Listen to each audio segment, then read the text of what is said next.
Bonjour et bienvenue dans cette vidéo dans laquelle je vais présenter quel peut être l'intérêt d'utiliser la solution ETL d'intégration de données et d'import de données Talend pour importer des données dans Aras Innovator, donc la solution PLM. Donc je vais commencer en vous présentant, en vous rappelant un peu comment on s'interface avec Aras Innovator, quel est le langage d'échange avec Aras Innovator et comment cela peut bénéficier à une démarche d'import de données. Donc là j'ai la solution Aras Innovator, la dernière version de la solution, donc, que l'on utilise dans un navigateur web.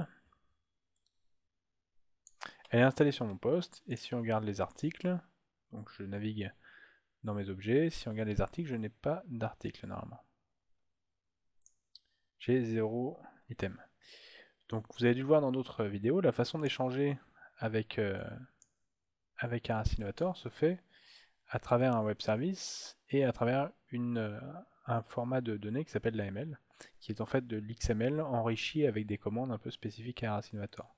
Donc je vais me connecter à ma base avec une interface, un client qui s'appelle AML Studio, qui a été développé par un client d'Aras, et qui en fait est l'équivalent d'un client web tel que développé par Aras, sauf que on n'a qu'une interface AML avec celle-ci. Donc si je fais par exemple, alors si j'utilise cet outil, c'est principalement pour avoir de l'autocomplétion dans la réalisation de mon AML. Mais comme vous voyez là, alors je vais me connecter à la base. Donc là, je suis connecté à cette base-là. Donc si j'utilise l'autocomplétion, item, puisque tout est item dans Arras, action get, type parts, on regarde, il n'y a pas d'élément de type parts. Si je crée un article dans mon système, dans Arras Innovator,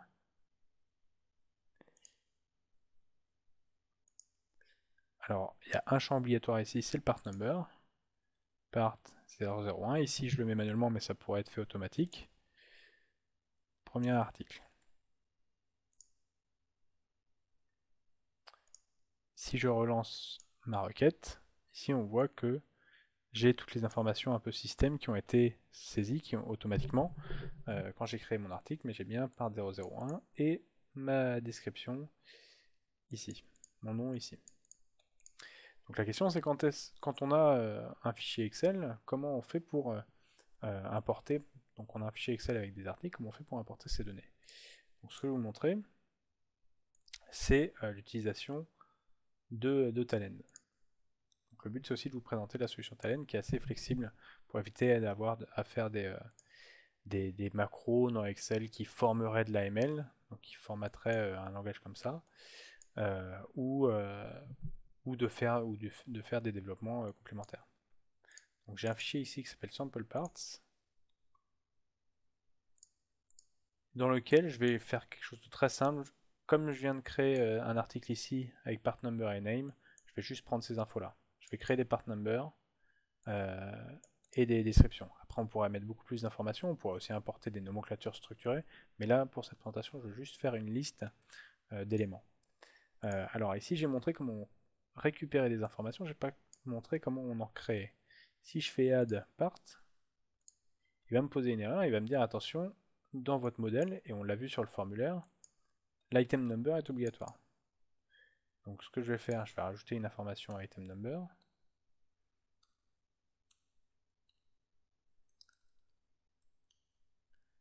Et je vais donner aussi un nom.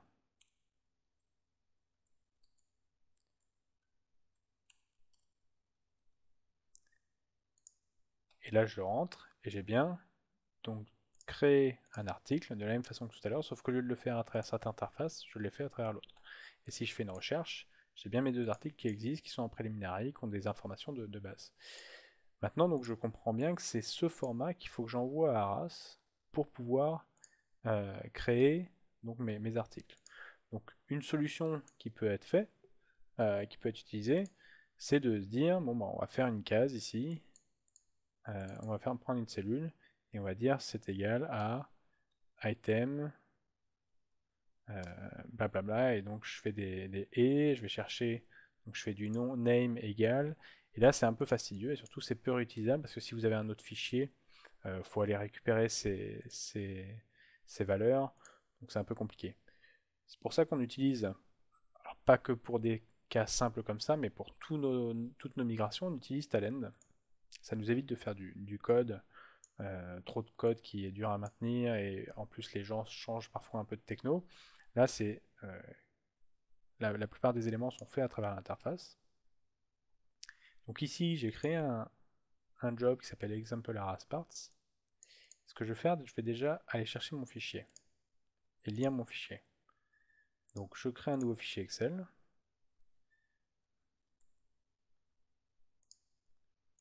Je le sélectionne ici. Je prends la feuille 1.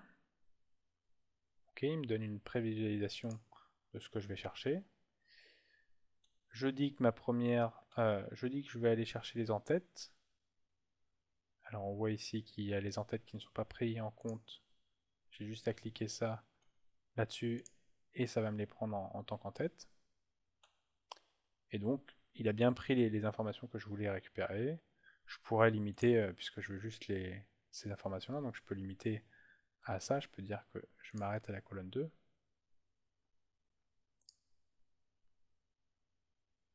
Et puis il a à peu près pris ce que je voulais. Je vais juste m'assurer de, si je rajoutais des informations,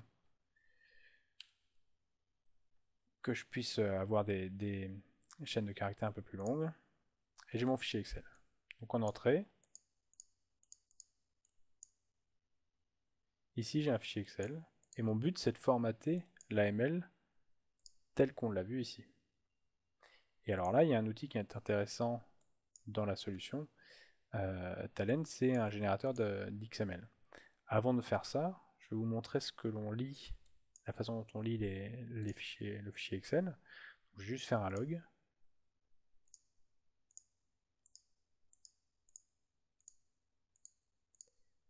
Et si je lis ça, j'enregistre mon job.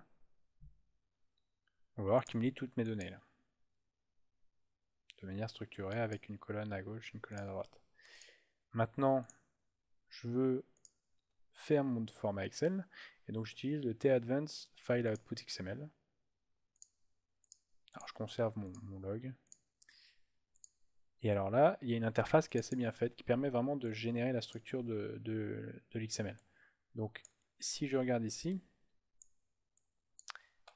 mon XML, donc il va commencer par un nœud principal. Tout XML conforme n'a qu'un seul nœud principal. Donc ici, ça va être AML. Et dedans, je vais créer un item à chaque fois que je vais rencontrer un enregistrement. Donc je rajoute un élément item. Et il faut que je lui spécifie que c'est sur cet élément qui va rajouter un enregistrement à chaque fois qu'on passe, qui va lire un enregistrement en entrée. Donc je lui dis, voilà, c'est mon élément de boucle. Donc après, j'ai deux attributs à rajouter, action et type, action, type, et après, je vais rajouter item number et name. Alors je peux juste les prendre comme ça, et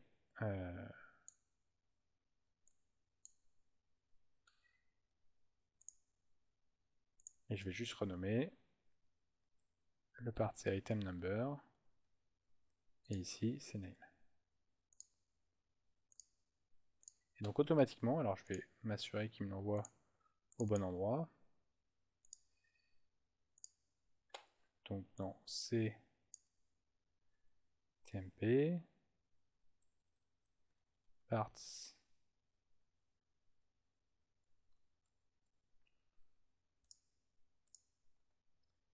je suis bien là-dessus. Et donc je vais lancer mon job. Donc job vraiment très simple qui doit me générer mon XML.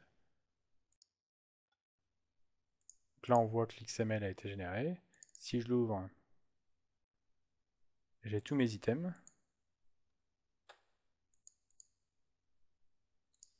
Qui contiennent item number et name. Donc soit je copie ça et je l'envoie là, Donc on peut regarder. Donc j'utilise AML Studio. Alors là, il y a un problème puisqu'il n'a pas, il m'a pas rajouté mes attributs comme je voulais. Donc je retourne dans Talend et en fait j'ai oublié quelque chose. J'ai oublié de donner une valeur fixe à ces attributs. Donc action, c'était add et le type, c'était part. On relance.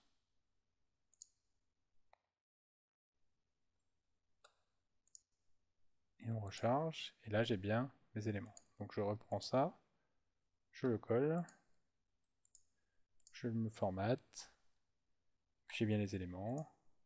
Donc je vais appliquer cet AML. Alors là, il y a un article qui existe déjà.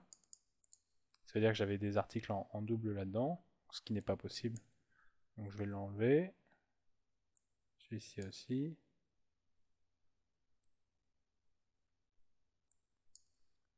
Alors à la base, c'était une nomenclature avec des articles qui revenaient. Et ça, j'ai pas filtré. Avec Talend, on pourrait filtrer, on pourrait s'assurer qu'il n'y a pas de doublon. Je vais juste essayer de le relancer comme ça. Et donc là, ça a fonctionné. Il a bien créé 13 articles à partir de ce que j'ai envoyé. Donc AML Studio, c'est pas forcément l'outil le plus approprié pour faire le chargement, parce qu'au bout d'un certain volume, ça peut être, bah, c'est pas fait pour ça. On a un outil qui s'appelle Confinovator, que l'on a développé chez Minerva, dans lequel un des modules sert à faire ce type de chargement, qui va traiter par batch des chargements. Et si sur un batch de 100, il y a un élément qui plante parce qu'il y a un duplicate ou quelque chose comme ça, il va retraiter le batch un par un pour s'assurer qu'on ait en log que l'élément problématique. Donc ça, c'est les choses que l'on met à disposition dans toutes nos migrations chez Minerva France. Donc là, pour vérifier dans Arass Innovator, j'ai bien tous mes articles qui ont été rajoutés dans la solution. Voilà, donc c'est juste une présentation très simple de l'utilisation de Talend, qui est vraiment notre outil officiel de migration de données et d'intégration de données, puisqu'on intègre aussi Arass Innovator avec d'autres systèmes d'entreprise, et on intègre aussi tout système d'entreprise sur la base de cet outil, qui permet en fait d'éliminer une grande partie de développement et de le remplacer par des configurations, de la configuration de job qui est plus abordable pour la plupart des personnes dans les départements IT.